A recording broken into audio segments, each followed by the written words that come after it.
Bueno, damas y caballeros, artistas constructores, ¿qué ha habido? ¿En qué andan? Primer acercamiento, un acercamiento fuera tan amable. Ahí, gracias. Para comprar casa en Bogotá. ¿Y qué vamos a hacer para comprar una casa en Bogotá? Diría alguno. Veamos qué hay que hacer en Colombia para comprar una casa. ¿Dónde debemos revisar el estado legal del inmueble? ¿Estado legal? Bueno, muy buena pregunta.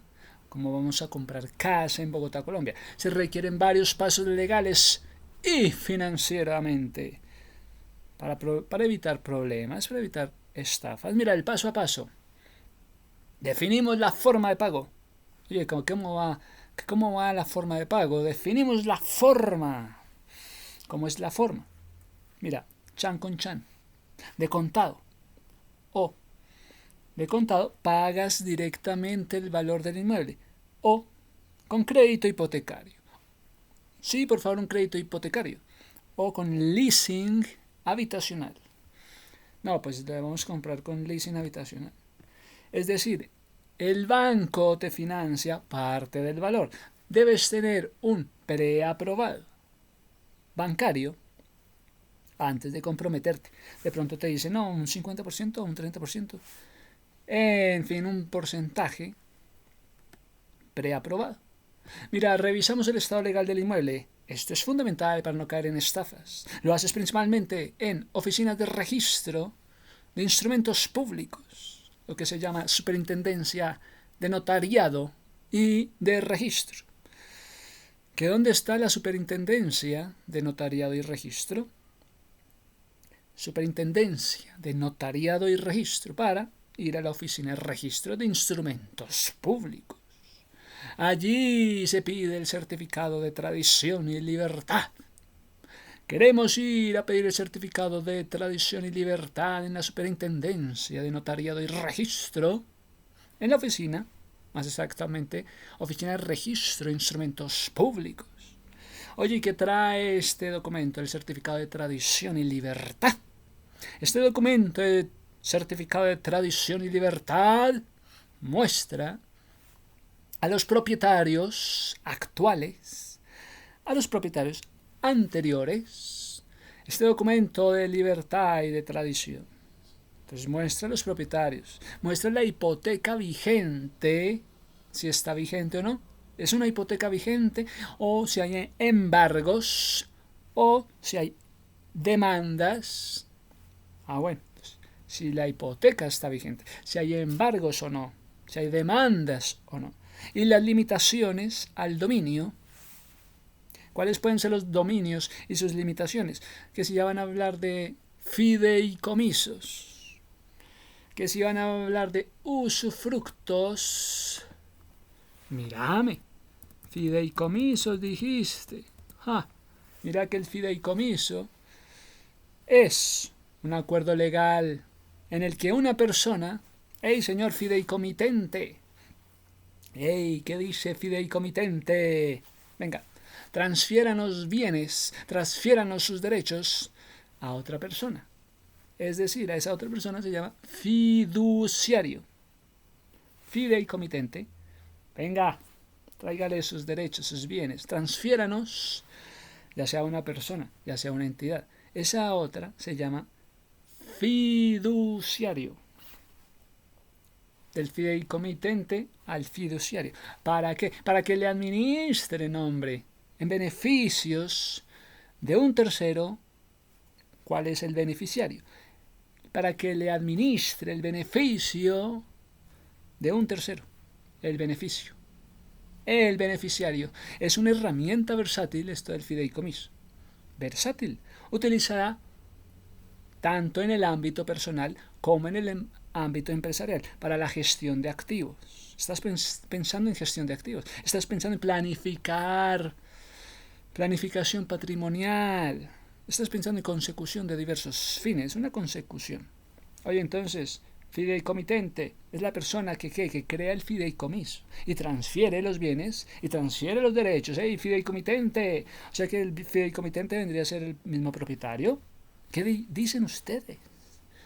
Pues mira que más que todo el fideicomiso, fideicomitente, Fideicomiso. Pues vamos a hablar del fideicomiso.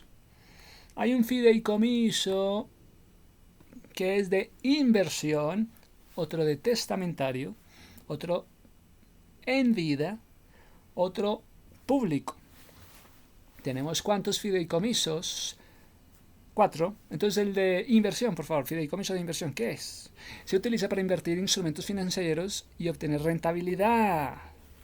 Que si vas a invertir en instrumentos financieros, obtener rentabilidad, ahora hay otro fideicomiso. Hey, señor fideicomiso testamentario, ¿qué es usted?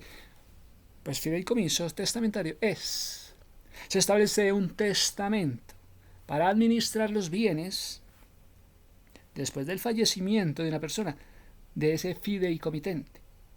Se establece entonces en un testamento para administrar los bienes. Claro, fideicomiso testamentario. Y ahora venga usted, fideicomiso en vida. ¿Qué es eso? Fideicomiso en vida. Se crea durante la vida del fideicomitente. Puede ser revocable o irrevocable. ¿Ok? Ok. Sigamos con el último fideicomiso. Fideicomiso público se utiliza para la administración de los fondos públicos. Ok. Entonces tenemos fideicomiso en vida, que puede ser revocable. Fideicomiso público, que es para los fondos públicos. Entonces, ¿cuáles son los usos que se les está dando a los fideicomisos? Un uso puede ser la planificación patrimonial. Otro uso puede ser la protección de activos.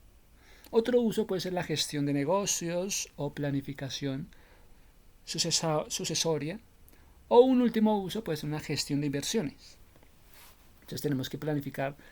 La planificación patrimonial es el uso que se le da al fideicomiso. ¿Sabes cuál es el uso de un fideicomiso? Puede ser, 1, planificar o planificación patrimonial. ¿Para qué? Para proteger, sí, para administrar bienes, sí, especialmente para casos de menores de edad o personas con discapacidad. ¿En serio? ¿Personas de discapacidad o menores de edad? Sí, la planificación patrimonial, para proteger los bienes.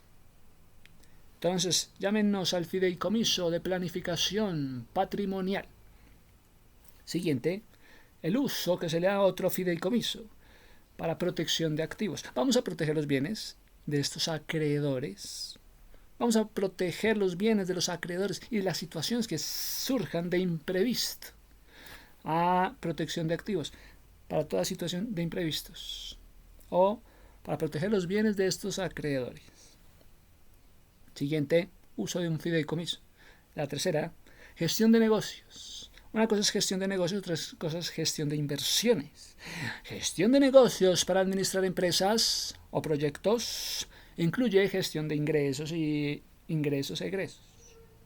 ¿Y cuáles son los gastos? Mientras que la gestión de inversiones lo hacen para invertir en instrumentos financieros. Sí, chan con chan, un instrumento financiero. Y luego obtienes rentabilidad. Finalmente, otro uso, además de planificación patrimonial para las personas especialmente menores de edad o de discapacidad, además de proteger activos ante situaciones imprevistas o los mismos bienes de los acreedores. Asimismo, para la gestión de negocios en el egreso e ingreso, para administrar bien los proyectos. Finalmente, planificación sucesoria. Planificación sucesoria para distribuir los bienes de los beneficiarios después del fallecimiento de alguno del fideicomitente. En resumen, ¿qué es el fideicomiso? Son herramientas legales flexibles, versátiles, que ofrecen soluciones para diversas necesidades personales y empresariales en cuanto a la gestión de activos y planificación patrimonial.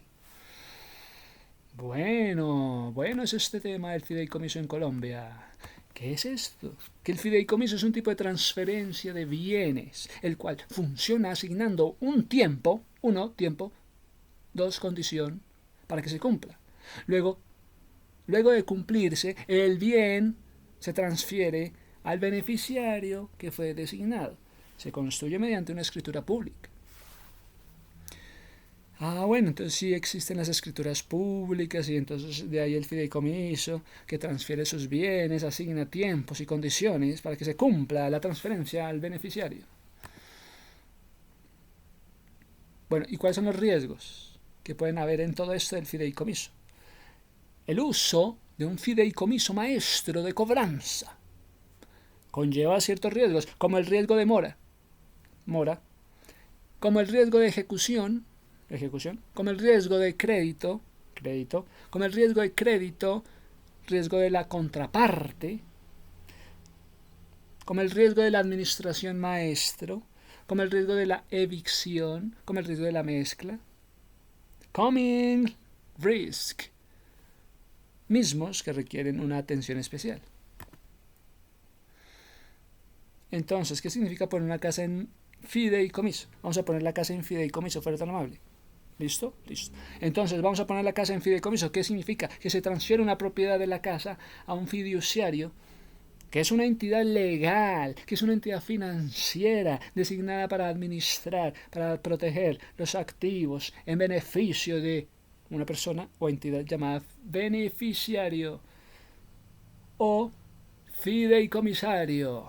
Gracias, beneficiario, fideicomisario. Y vamos a dejar esta propiedad en fideicomiso. ¿Qué les parece?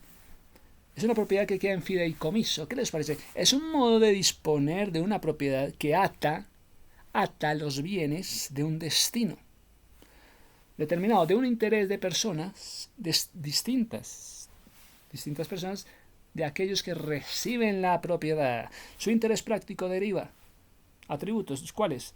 Los bienes que traen en cuestión son ajenos, son esos bienes enajenados por su dueño, que los transfiere a un título fiduciario. Los has transferido a un título fiduciario, ¿qué te parece?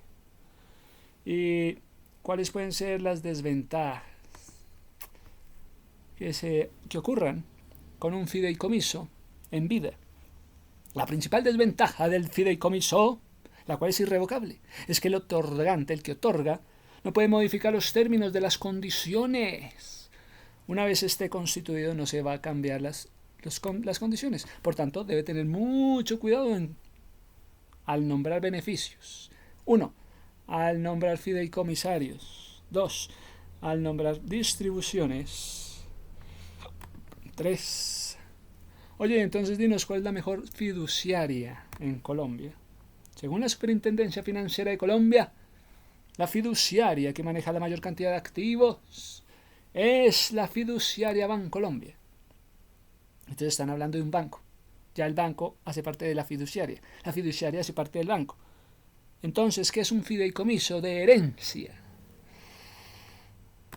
¿Será que es a favor de los hijos? Mira, el fideicomiso de herencia, en el contexto colombiano, es un acuerdo legal donde el dueño de los bienes, fideicomitente, transfiere la propiedad a un fiduciario para que la administre y la distribuya a los beneficiarios que se llaman, ¿cómo? Fideicomisarios. Gracias. Según las instrucciones establecidas en el fideicomiso. Según las instrucciones, muchachos. Que leen las instrucciones. Este mecanismo permite controlar la entrega de los bienes. Para el control. Después del fallecimiento protege este patrimonio. Evita conflictos. ¿Por qué? Pues hay que leer las instrucciones para evitar conflictos familiares. ¿Estamos de acuerdo? Sí. Bueno. Entonces que el fideicomitente se va a llamar el dueño de los bienes, el propietario. Establece el fideicomiso. Sí, ya lo estableció. Definió las condiciones de la administración. Definió la distribución. Entonces, el fideicomitente, el dueño. Y ahora, el fiduciario, o la persona o entidad que ha sido designada, administra bien los bienes según las instrucciones del fideicomitente. Y puede ser un familiar, y puede ser un abogado, que puede ser un banco o una entidad bancaria, fiduciaria. Y entonces el beneficiario, el fideicomisario, recibe los bienes cuando se cumplen las condiciones. Cumple las condiciones de los instrumentos, de las instrucciones establecidas en dónde. Déjanos ver el fideicomiso. Bueno, entonces hay ventajas del fideicomiso de herencia. ¿Cuáles son las ventajas de un fideicomiso en herencia? control, mayor protección del patrimonio. Entonces, si hay mayor control, permite que el dueño de los bienes decida cómo se van a distribuir los bienes, inclusive después de su muerte. ¿Que cómo va a quedar todo después de su muerte? Evita que los bienes vengan a malgastarse. Evita que sean utilizados de una manera no deseada. Le están dando poder, sí, de que sus bienes después de su muerte no sean mal de una manera deseada, distinto a lo que se pretende. Entonces la protección del patrimonio protege los bienes contra embargos. ¿Contra qué están ustedes peleando? Contra posibles embargos o deudas de fiduciarios. También, ¿qué más? Planifica la planificación sucesorial. Vamos a estar facilitando la gestión de la herencia, especialmente en casos complejos, especialmente con varios beneficiarios. ¿Por qué? Para evitar conflictos deben haber reglas claras y se prevenga unas disputas. Hay privacidad, los detalles del fideicomiso no son públicos. A diferencia de un testamento que es público, el fideicomiso es privado. Fideicomiso privado, pero el testamento es público. Bueno, entonces ahora tenemos un fideicomiso en el contexto sucesorial. ¿Qué pasa con el sucesorial? Fideicomiso puede ser testamentario, puede ser en vida. ¿Qué preferéis, testamentario o en vida? Ah, bueno, pues que sea en vida. Se establece mediante un contrato en vida que permite la administración, que a éste le sea permitido la administración. Mientras está en vida, claro, disposición anticipada de sus bienes. Y se establezca eso. Mientras que un fideicomiso testamentario, pues solamente se activa cuando se establece un testamento. Deja ver el testamento. En resumen, el fideicomiso de herencia es una herramienta legal que controla todo, protege todo. Flexibilidad en la gestión, distribución del patrimonio después de un fallecimiento o adapta las necesidades específicas de un dueño a sus beneficiarios. Bueno, ¿y qué pasaría si van a comprar una propiedad con fideicomiso? Ustedes que quieren comprar una propiedad con fideicomiso, no con testamento sino fideicomiso. Así el comprador o fideicomisario invierte su dinero a través de un banco, entonces el banco viene a ser el fiduciario, entidad bancaria fiduciaria.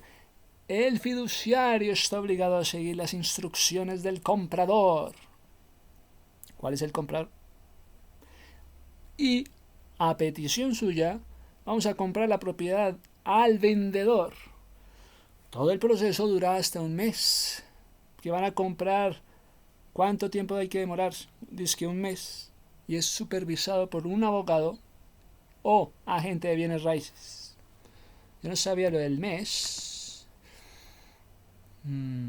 ¿Qué es mejor, muchachos? ¿Un testamento público o un fideicomiso? Si el patrimonio de su ser querido es relativamente simple, es decir, con pocos bienes o deseos de distribuirlos sencillamente, distribución sencilla. Entonces, como es sencillo, un testamento puede ser suficiente. Sin embargo, si se piensa que sus bienes son importantes, entonces las propiedades en varios estados o propiedades y las instrucciones de la distribución van a ser complejas. Si las distribuciones son complejas y las propiedades y los estados son complejos, si lo ves muy importante y muy complejo, entonces ya no es testamento porque es muy sencillo, sino que un fideicomiso puede ser lo más apropiado. Bueno, entonces ya teniendo esto claro, nos gusta que se aclaren todas las cosas, muchachos. Entonces, ¿quiénes van a ir a la Superintendencia de Notariado y Registro para averiguar el certificado de tradición y libertad? En la Oficina de Registro de Instrumentos Públicos. Certificado de tradición y libertad, ¿qué es ese documento? Pues ya sabemos que habla de los propietarios actuales, propietarios anteriores, habla de la hipoteca vigente, habla de los embargos que hayan habido, las demandas que haya tenido, habla de las limitaciones de ese Dominio. Entonces, cuando habla de limitaciones de un fideicomiso, ya sabemos cuáles son las reglas, las instrucciones del banco, de la entidad bancaria. Bueno, ya aclara ese punto. Sigamos. Se solicita todo esto en supernotariado.govco. Vámonos al supernotariado de .gov.co o presencialmente en la oficina de registro del supernotariado o en las oficinas de registro de instrumentos públicos. No olvidéis físicamente oficina de registros de instrumento público o virtualmente en línea supernotariado.gov.co. Muchas gracias. Sigamos, el estudio de títulos. Se va a hacer un análisis jurídico de todas las historias del inmueble. Que si el inmueble tiene 20 años, entonces que sí, que debe ser mínimo. Un análisis jurídico de un inmueble, ¿de cuánto tiempo? Mínimo 20 años. ¿Me entendés? 20 años. Bueno, entonces es un inmueble usado. Se va a hablar de un inmueble usado, sí, de 20 años. Lo hace un abogado especialista en derecho inmobiliario. Bueno, entonces traigan al abogado especialista en inmuebles de 20 años de uso. Se va a revisar qué escrituras. Las escrituras cómo están en orden, en fechas. Sí. Que no hayan sucesiones pendientes. ¿Cuáles son estas sucesiones pendientes? Preguntarle al abogado. Que no existan falsificaciones, doble venta o problemas de linderos de sus entornos. No. El banco, si compra con crédito hipotecario, sí, exige este estudio antes de desembolsar. ¿Cuál es el estudio del crédito hipotecario, muchachos? El banco nos va a pedir el estudio del crédito hipotecario antes de desembolsar. Muéstranos el estudio que se hizo del crédito hipotecario, del inmueble, el estudio. Bueno. Tenemos, siguiente paso, pagos de impuestos. Vamos a pagar los impuestos, las obligaciones que tenemos. Antes de comprar todo, verificad. Tema del impuesto predial.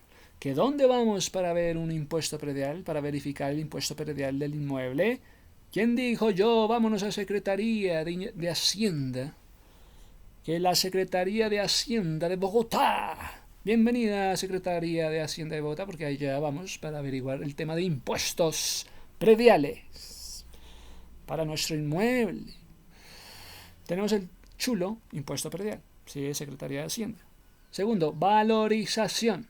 Pues mira, el tema de valorización, nos vamos directamente ¿a dónde? ¿A la Secretaría de Hacienda? No. Nos vamos a valorizaciones, sí, vámonos a la alcaldía, pues. A la alcaldía nos dirigimos para la valorización. En cambio, para temas de administración de propiedad horizontal, queremos estar a paz y salvo, danos un certificado de paz y salvo. ¿No ves que el tema de la administración de propiedad horizontal requiere que esté a paz y salvo? Bueno, entonces tenemos que conocer estas obligaciones y los pagos necesarios para el impuesto predial. Secretaría de Hacienda, valorización, alcaldía, administración de propiedad horizontal. ¿Dónde está pues el certificado de que usted tiene paz y salvo en el tema de administración de propiedad horizontal? ¿Estás a paz y salvo? Sí. Danos más. Bueno, vamos. ¿Qué documentos debes tener actualizados? Actualízate. ¿Con cuáles documentos? Mira, escritura pública. Ya está actualizada la escritura pública que ha sido inscrita en la oficina de registro. Pues vamos a ver si la escritura pública está actualizada. Las cédulas del comprador, las cédulas del vendedor. Certificado de tradición y libertad vigente. Sácanos un certificado de tradición y libertad vigente, no menos de 30 días. Por favor, certificado, tradición y libertad. Por favor, actualizar escritura pública. Paz y salvo del impuesto predial. Tema de valorización para la secretaría, para la alcaldía. Y el tema de administración de propiedad horizontal. También, además, métele, por último, un documento importante, el avalúo comercial, que puede ser opcional, pero que se recomienda para confirmar el precio. ¿Para qué el avalúo comercial? Temas de precios. ¿Dónde vas a confirmar el precio del inmueble? Pues hágale un avalúo comercial, muchachos, así confirmas el precio. ¿Te parece? Bueno, sigamos. Hay un proceso de compra con crédito hipotecario.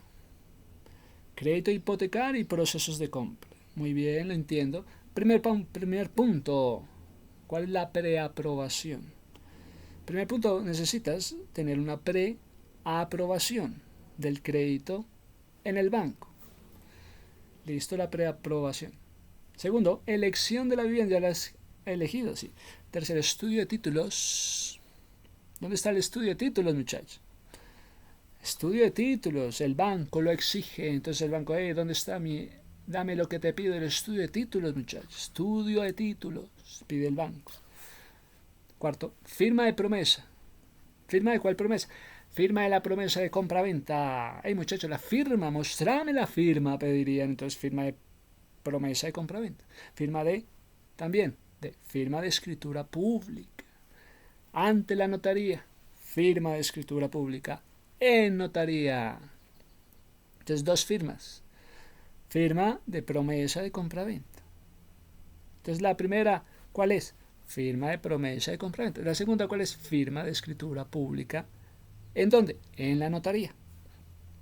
Tenemos, siguiente punto, registro. Registres en la oficina de registro. Finalmente el desembolso del crédito. Qué rico que el banco haga eso. Venga, desembolso del crédito. Después de 7 puntos. Que si quieres que el banco te desembolse rápidamente, tienes que desarrollar procesos. Danos el preapruebo del crédito, por favor. Listo, chulo. Ya elegimos la vivienda, el estudio de títulos. ¿Dónde está el estudio de títulos? Corchá. Espérate y te saco la firma de la promesa, de la compraventa. Espérate y te saco las dos firmas de firma de escritura pública ante la notaría. Registro de que estamos oficialmente registrados. Entonces, ¿dónde encontrar estos abogados para hacer avalúos? Abogados y evaluadores. Abogados inmobiliarios, ¿dónde están? Levantan la mano. Peritos, ustedes todavía no, ustedes son para el área del avalúo comercial, ¿me entendés? Que el abogado inmobiliario y el perito evaluador. Entonces el apellido de perito es evaluador. ¿Por qué? Se encarga del valor del avalúo comercial, mientras que el abogado inmobiliario pues se van a buscar en consultorios jurídicos. Inclusive en las universidades puede ser un lugar muy interesante buscar abogados, consultorios jurídicos en la universidad, muy académicos, gratuitos o no, pero sí salen un poquito económicos. Claro, hay bufetes privados, ¿sí? Privados o directorios como el Consejo Superior de la Judicatura y la Cámara de Comercio de Bogotá. Consejo Superior de Judicatura. Bueno, entonces ustedes, abogados inmobiliarios del Consejo Superior de la Judicatura, que va de la mano con Cámara de Comercio. Muy bien. Pero los peritos de apellido evaluadores para el avalúo. ¿Dónde vamos a encontrar estos peritos? Vámonos pues a la lonja de la propiedad raíz de Bogotá. ¿Que dónde están los peritos de apellido evaluadores? En la lonja de propiedad raíz. O el Registro Nacional de Evaluadores. Estos evaluadores también tienen su registro nacional. RNA, Registro Nacional de Evaluadores. Te ayudamos a saber si el precio de tu casa de verdad corresponde al mercado. Gracias, evaluador de la lonja. En resumen, ¿qué vamos a hacer, muchachos? ¿Vamos a pedir un certificado de tradición y libertad, sí o no? Bueno. ¿Vamos a contratar un abogado o un perito evaluador? Para estudios de títulos, abogado, hazme el estudio de títulos. ¿Qué pues? ¿Cuánto me va a cobrar? Buena pregunta. ¿Cuánto cobra un abogado de inmuebles para estudio de títulos?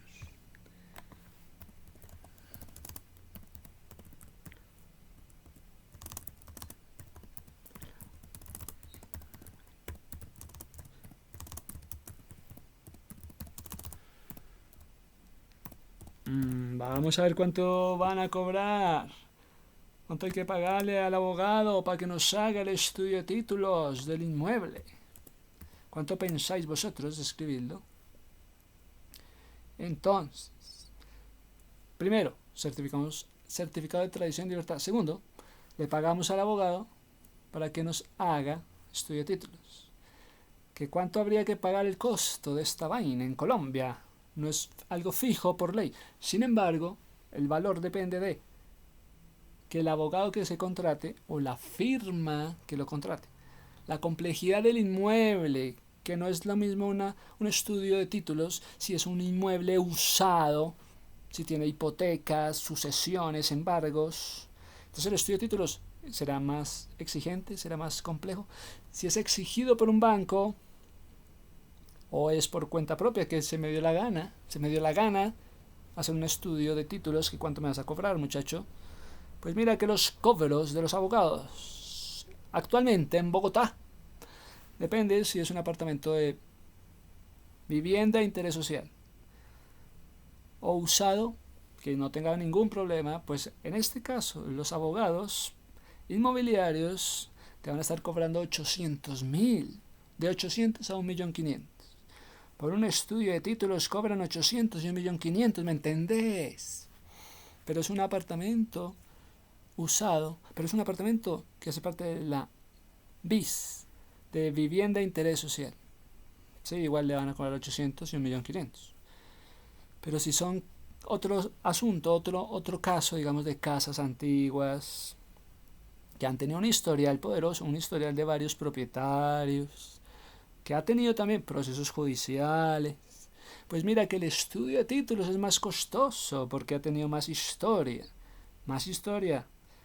Entonces va a cobrar el abogado de inmobiliario, va a cobrarnos 1.500.000 a 3 millones. Pero es un estudio. Entonces el estudio, cuando es especialista, cuando se ha pedido una especialista, pues te pueden cobrar de 800 a 1.500.000 si el apartamento es de interés social, o de 1.500.000 a 3 si son procesos judiciales. Pero también pueden cobrar de 3 a 5 millones. Depende del valor del inmueble. Sin embargo, si compras con crédito hipotecario, los bancos obligan a hacer el estudio de títulos. Hey, abogado, ¿me vas a cobrar entonces cuánto? Ya sabemos las categorías, las características del inmueble. Bueno, a eso voy. ¿Cuáles son las características, categorías, historial de procesos judiciales? Que si es de la vivienda de interés social, sí o no. No, que el abogadito salió, que es que hace parte de un buffet importantísimo de abogados. Es como, son importantísimos, cobran durísimo. Sin embargo, muchachos, los bancos te obligan a hacer el estudio de títulos. Ellos mismos designan el abogado. O sea que es el mismo banco que te va a asignar el abogado correspondiente o te va a asignar una firma de abogados. Es el banco, muchachos, no que es tu vecino, no que es el amigo. Es el banco el que te lo asigna. Entonces el costo corre por cuenta del comprador. Normalmente se cobra como un gasto adicional al crédito. Y este rango está entre 1.000.000 y 2 millones frescos. ¿Qué te vamos a recomendar? Búscate un abogado de derecho inmobiliario o urbanístico. ¿Ok? Verifica que se ha inscrito en el Consejo Superior de la Judicatura. Que queremos consultarlo online para verificar que este abogado de derecho inmobiliario esté inscrito en el Consejo Superior de Judicatura. Oye, abogado de derecho inmobiliario, ¿estás inscrito en el Consejo Superior de la Judicatura? Claro que sí, puedes consultarlo. Bueno. Consultemos a ver cómo es este abogado del derecho inmobiliario o urbanístico. Lo consultamos en el Consejo Superior de Judicatura. Nos vamos para allá, sí.